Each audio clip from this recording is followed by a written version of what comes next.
के खिलाफ बड़ा मोर्चा शुरू हो गया है। 11 साल बाद पुराना हिसाब चुकता करने के मूड में हूती और 2015 के यमन युद्ध में पाकिस्तान की भूमिका पर एक बार फिर से विवाद भड़क गया है।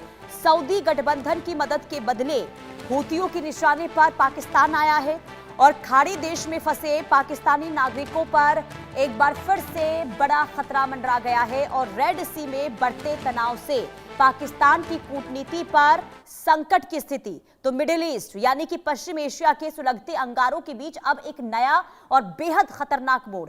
यमन के ईरान समर्थित हूती विद्रोहियों ने अब 11 साल पुराने एक अधूरे हिसाब को पूरा करने के लिए पाकिस्तान के खिलाफ मोर्चा खोल दिया है। अब इतिहास के पन्नों को पलटें तो साल 2015 में सऊदी अरब के नेतृत्व में बने सैन्य गठबंधन के तहत यमन में हूतियों के खिलाफ कार्रवाई की गई थी, जिसमें पाकिस्तान की भूमिका ने हूथी विद्रोहियों के मन में गहरी टीस पैदा कर दी थी। अब 11 साल बाद जब पूरा मिडिल ईस्ट महायुद्ध की आग में जल रहा है, तब हूती विद्रोही इस पुराने हिसाब किताब को चुकता करने के इरादे से मैदान में लौट आया है।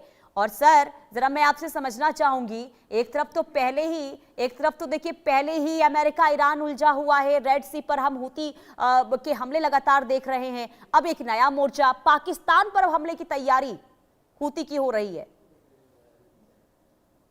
पुनीता जी, देखिए, ये जो हूती का एंगल है ना और रेड सी का एंगल, ये थोड़ा ज्यादा खतरनाक है और ये युद्ध को बहुत ही दूसरे लेवल पर एस्केलेट कर सकता है। क्योंकि एक तो तेलों की आवाजाही और भी बंद हो जाएगी। सऊदी अरेबिया का एक ऑल्टरनेट रूट जो है रेड सी से जो अभी खुला हुआ है, वो अगर उस पर चोट पहुंचाते हैं हूती, तो सऊदी अरेबिया और हूतीज के बीच में डायरेक्ट कॉन्फ्लिक्ट स्टार्ट हो जाएगा। छुपे रुपे थोड़ी बहुत तो झड़प हो रही है, लेकिन फुल स्केल युद्ध होने की संभावना है। और वैसे में अगर सऊदी अरेबिया के साथ लंबा युद्ध, अगर खुले रूप से युद्ध हो जाता है, तो पाकिस्तान को मजबूरन इसके बीच में कूदना पड़ेगा और तब पाकिस्तान बहुत ही बुरी तरह से फंसेगा। क्योंकि तब ये साफ हो जाएगा कि इस पूरे मिडिल ईस्ट के युद्ध में पाकिस्तान क्या सऊदी अरबिया के साथ खड़ा होगा या ईरान और हूती और हिजबुल्लाह के साथ खड़ा होगा। ये पाकिस्तान को साफ साफ अपना पक्ष उस समय रखना पड़ेगा। इसलिए पाकिस्तान नहीं चाहता है कि हूती और सऊदी अरबिया के बीच में इस समय कोई युद्ध जैसी स्थिति बने, और इसके लिए प्रयास वो काफी लगा रहा है। उसके डिप्लोमेट्स, उसके जनरल्स जा रहे हैं, बातचीत कर रहे हैं, ताकि युद्ध का ये क्षेत्र जो है वो न खुले। जी हाँ पुनीता जी। लेकिन पाकिस्तान तो ये मान के चले कि फंसता हुआ इस वक्त दिखाई दे रहा है, क्योंकि पाकिस्तान तो ईरान के साथ भी ये कोशिश कर रहा है कि रिश्ते अच्छे हो और दूसरी तरफ अमेरिका के साथ भी अच्छे रिश्ते करने की कोशिश कर रहा है। और जब अब हूती ईरान समर्थित हूती अगर पाकिस्तान पर हमला करते हैं तो क्या रास्ता है सर पाकिस्तान के पास? किस तरीके से फंस गया है इस जंग में, जरा ये भी समझाइए। क्योंकि पाकिस्तान के लिए तो ये स्थिति मान के चलिए कि ना निगलते बन रहा है ना उगलते हुए बन रहा है। क्या ऐसी हालात हो गए हैं क्या पाकिस्तान के? पुनीता जी, देखिए, मुझे ऐसा लग रहा है कि अभी हूती सीधा आक्रमण पाकिस्तान के ऊपर में नहीं करेगा। ये तब होगा जब युद्ध का दायरा मिडिल ईस्ट में बढ़ जाएगा और मिडिल ईस्ट के और देश सऊदी अरेबिया के साथ में ईरान के विरुद्ध युद्ध में खड़े हो जाएंगे।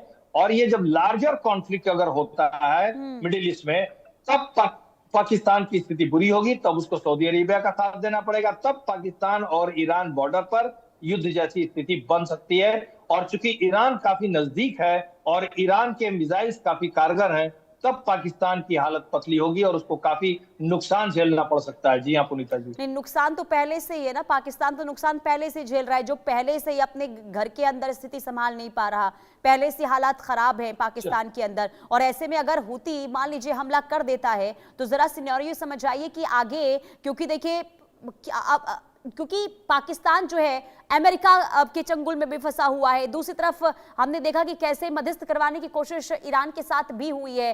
तो ऐसे में पाकिस्तान की हालात इस वक्त क्या है? क्या अगर हूती, और ये भी समझाइएगा, हूती क्या वाकई में आप कह रहे हैं कि अभी देखिए संभावना नहीं है कि हूती हमला कर दे, लेकिन अगर हूती हमला कर देता है तो क्या एक बड़े मोर्चे पर जंग की शुरुआत हो जाएगी सर? पुनीता जी, बिल्कुल। देखिए, अगर हूती आक्रमण करता है, हूती और पाकिस्तान के बीच में कोई भी आक्रमण या युद्ध या झड़प शुरू होती है, तो ये युद्ध का बहुत ही तगड़ा एस्केलेशन होगा, विस्तार हो जाएगा। क्योंकि मजबूरन ईरान भी आ जाएगा और ईरान पाकिस्तान बॉर्डर पर झड़पें शुरू हो सकती हैं। ईरान द्वारा हूती के समर्थन में मिसाइल्स भी लॉन्च किए जा सकते हैं। ये स्थिति पैदा हो जाएगी अगर हूती आक्रमण करता है तो। लेकिन मुझे अभी ये थोड़ा फार फेच्ड इमेजिनेशन लग रहा है। अभी पाकिस्तान के पास इतनी ताकत है क्या सर? पाकिस्तान के पास क्या अभी इतनी ताकत है क्या? पाकिस्तान की हालत पुनीता जी मैं आपको बताऊं, नहीं पुनीता जी, बिल्कुल नहीं। पाकिस्तान एक तो इन्फ्लेशन और आर्थिक तंगी के दौर से गुजर रहा है और उसके तरफ चौतरफा उसको डिसइंटीग्रेशन की मार झेलनी पड़ रही है। अफगानिस्तान बॉर्डर पे वहां खैबर पख्तूनवा में अफगान उसको पीट रहे हैं। बलूचिस्तान में बलूची आर्मी उसको इंडिपेंडेंस के लिए उन्होंने झंडा खड़ा कर दिया है और उनको पकड़ पकड़ के सैनिकों पर घात लगा के हमले करके मारे जा रहे हैं पाकिस्तानी सैनिक। आप उधर देखिए पीओके में उन्होंने विद्रोह कर दिया और साफ साफ सारे लोग रोड पर आकर के नारे लगा रहे हैं कि वो भारत में सम्मिलित होना चाहते हैं। तो पाकिस्तान की स्थिति अभी बहुत ही ज्यादा खराब है, वो चौतरफा घिरा हुआ है। और ऐसे में पाकिस्तान का एक और मोर्चा अगर खुल जाता है हूती या ईरान के साथ में, तो पाकिस्तान तो विनाश के कगार पर खड़ा दिखाई देगा। जी हाँ पुनीता जी। बिल्कुल। और सबसे बड़ा सवाल यही है ना कि आखिर पाकिस्तान इसका सामना करेगा कैसे? लेकिन अभी क्योंकि देखिए एक तरफ ईरान अमेरिका इस जंग में उलझा हुआ है। अब सर जरा इस लिहाज से भी बताइए कि क्या अभी, क्योंकि अमेरिका ये बार बार कह रहा है कि हम ये चाहते हैं कि बातचीत के जरिए, क्योंकि बातचीत को लेकर भी पेशकश यहाँ पर रखने की बात आई है अमेरिका के द्वारा, डोनाल्ड ट्रंप के द्वारा, कि ईरान चाहता है कि बातचीत होनी चाहिए। तो क्या वाकई में आपको लग रहा है कि इस जंग को सुलझाने की दिशा में डोनाल्ड ट्रंप क्या कोई कदम उठा सकते हैं? क्या बातचीत एक बार फिर से ईरान और अमेरिका के बीच में हो सकती है?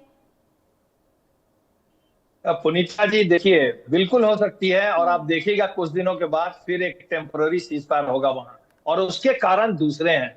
उसका कारण ये नहीं है कि ये शांति चाहते हैं, उसका कारण ये है कि इनके जो आर्म्स एंड एमुनिशन है और खास करके एयर डिफेंस जो मिसाइल्स है, पैट्रियट, थार्ड और PSC-3 जो इनका इंटरसेप्टर है, ये इसकी भारी कमी है।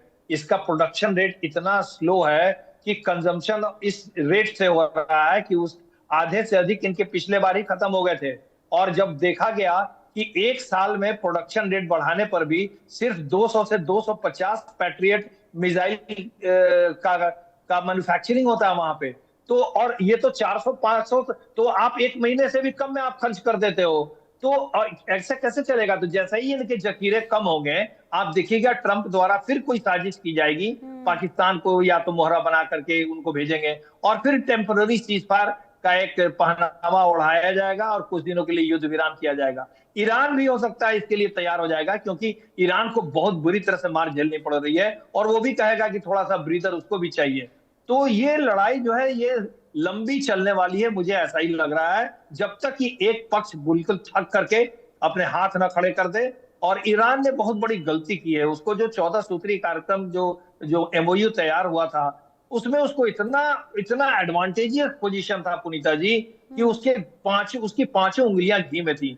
ईरान को उस पर कायम रह करके और आगे बढ़ना चाहिए था, तो ईरान बहुत जल्दी खड़ा हो जाता। लेकिन ईरान ने जो गलती की सिविलियन शिप्स पर आक्रमण करके और अमेरिका को मौका दे करके कि MOU तोड़ने का, ये बहुत बड़ी गलती है और ईरान को इसको भारी कीमत चुकानी पड़ेगी। और ये युद्ध लंबा चलने वाला है पुनीता जी, बहुत लंबा चलेगा, धीरे धीरे वेव्स में आएंगे ये अटैक्स जो है, युद्ध जो है एक वेव होगा कुछ दिनों का।